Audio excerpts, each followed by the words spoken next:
Assalamualaikum warahmatullahi wabarakatuh. Perkenalkan, saya Syifa Eka Rosdiana, NIM 212060001 dari kelas PGMI semester 6A.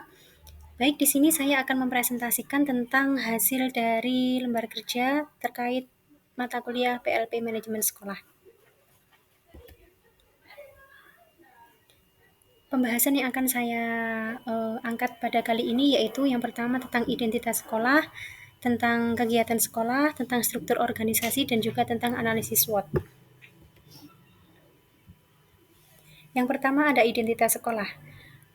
Kemarin saya kebetulan bertempat di Madrasah Al-Irsyad Al-Islamiyah Kota Kediri dengan alamat yaitu Jalan Tembus Kaliombo nomor 3-5, Kelurahan Tosaren Pesantren Kota Kediri. Madrasah ini didirikan pada tanggal 15 Syawal tahun 1332 Hijriah atau 6 September 1914 Masehi. Sekolahan ini atau madrasah ini berstatus swasta dengan akreditasi A atau unggul. Kemudian ada struktur organisasi sekolah. Oke, baik, di sini sudah dituliskan ada kepala madrasah, ada waka 1 atau waka kurikulum, waka 2 yaitu berposisi sebagai waka sarana dan prasarana, waka ketiga yaitu sebagai waka kesiswaan, kemudian di bawahnya ada guru kelas mulai dari kelas 1 sampai kelas 6, yang mana kelas 1 ini terdiri dari kelas A sampai D, kelas 6 pula terdiri dari kelas 6A sampai D. Kemudian bawahnya lagi ada si kebersihan, keamanan, dan paling bawah lagi yaitu siswa atau pelajar. Baik, untuk yang pertama saya akan menjelaskan tentang job desk atau tugas dari kepala madrasah, yaitu yang mana kepala madrasah ini dikepalai oleh beliau Bapak Muhammad Muslihin SPDI. Tugasnya adalah kepala sekolah itu berperan sebagai edukator, manajer, administrator, supervisor, motivator, dan inovator, serta leader atau kepala dalam sebuah lembaga.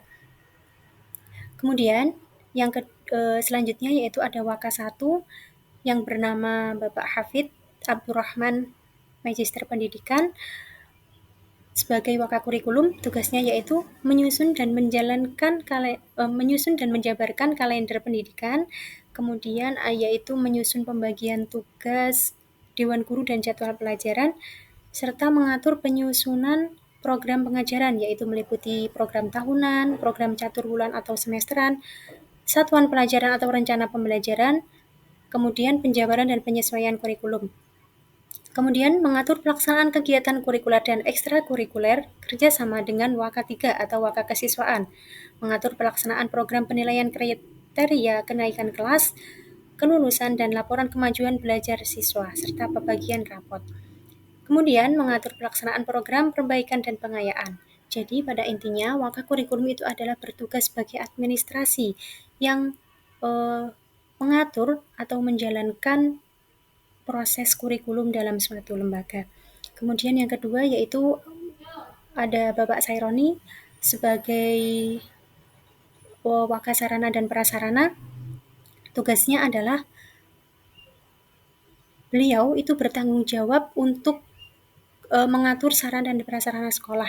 Jadi misalkan ada sarana dan prasarana yang beresiko, mungkin laporannya kepada beliau dan beliau akan berusaha mengurusnya dengan baik. Beliau juga bertugas sebagai pembuat laporan pajak tahunan. Selain itu, pada waka 2 ini atau Bapak Saironi ini, beliau juga mendapatkan tambahan tugas sebagai bendahara sekolah, yaitu tugasnya yaitu membuat buku bantu kas, membuat buku kas umum, membuat usulan kenaikan gaji.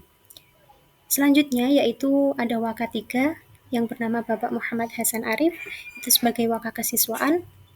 Tugasnya yaitu mengatur program dan melaksanakan bimbingan dan konseling atau BP, mengatur dan mengkoordinasikan pelaksanaan 5K, yaitu kebersihan, keindahan, kelengkapan, ketertiban, dan keamanan. Kemudian yang ketiga, tugasnya yaitu mengatur dan membina program kegiatan siswa berupa ekstrakurikuler, yaitu PMR, pramuka, UKS, PKS, upacara rutin, Gramben, dan lain sebagainya. Mengatur dan mengembangkan hubungan dengan BP3 atau komite, yaitu Terus kemudian yaitu mengatur program pesantren kilat, menyusun dan mengatur pelaksanaan penilaian siswa teladan sekolah, menyelenggarakan cerdas cermat dan olahraga prestasi, menyeleksi calon siswa untuk diusulkan mendapatkan beasiswa, serta menyusun laporan terkait dengan administrasi kesiswaan yang ada dalam sekolah. Kemudian selanjutnya yaitu guru kelas. Guru kelas mulai dari kelas 1 sampai kelas 6 ini tugasnya sama, yaitu mengatur pengelolaan kelas, yaitu misalkan terkait administrasi, ada daftar piket, daftar mungkin tentang papan absen siswa, tentang buku absensi siswa.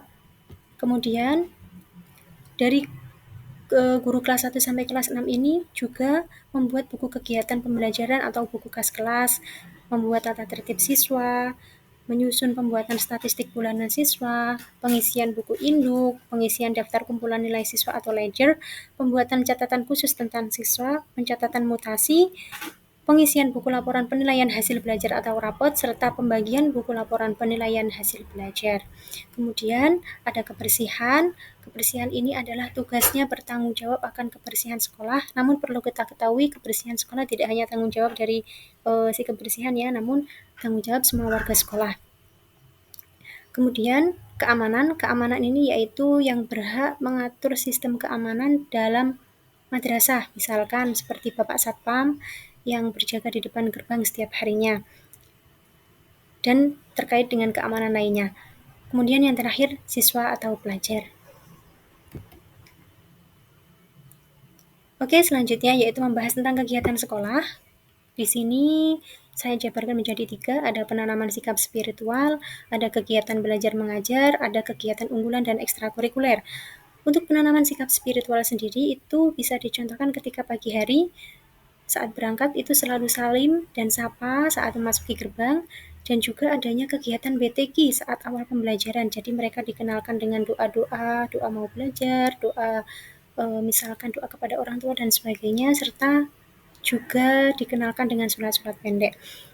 Kemudian kegiatan belajar mengajarnya itu dilakukan hari Senin sampai Sabtu pukul 7.30 sampai 14.30. Namun terkecuali hari Sabtu ini hanya memang fokus untuk kegiatan unggulan dan juga ekstrakurikuler. Kemudian kegiatan unggulan dan ekstrakurikuler ini program unggulannya ada tahfidzul Quran, kemudian ekstrakurikulernya yaitu ada ekstra seni, ada olahraga dan bahasa. Kalau seni misalkan tentang kaligrafi, bernyanyi dan lain sebagainya. Kalau olahraga ada bulu tangkis, ada basket, ada voli, ada renang. Kalau bahasa yaitu seperti English Club.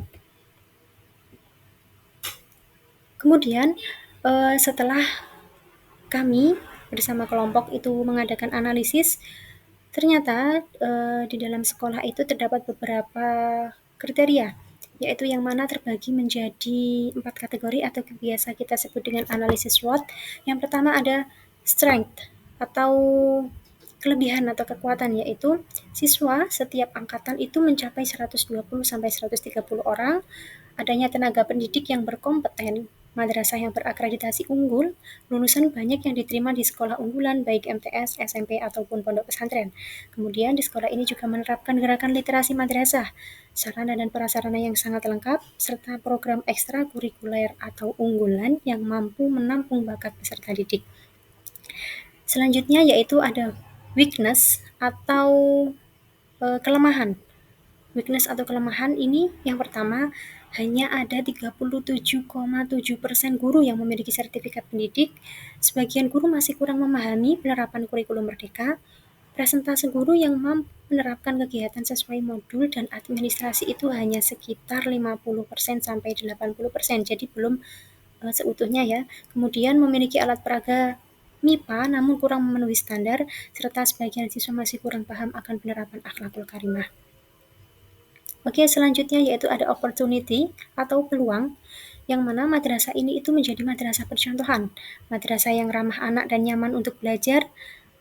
Dalam madrasah ini juga terdapat guru ataupun siswa yang mampu meraih prestasi dalam setiap eventnya, kemudian meningkatkan kepercayaan masyarakat, serta citra madrasah meningkat dengan adanya tumpukan prestasi.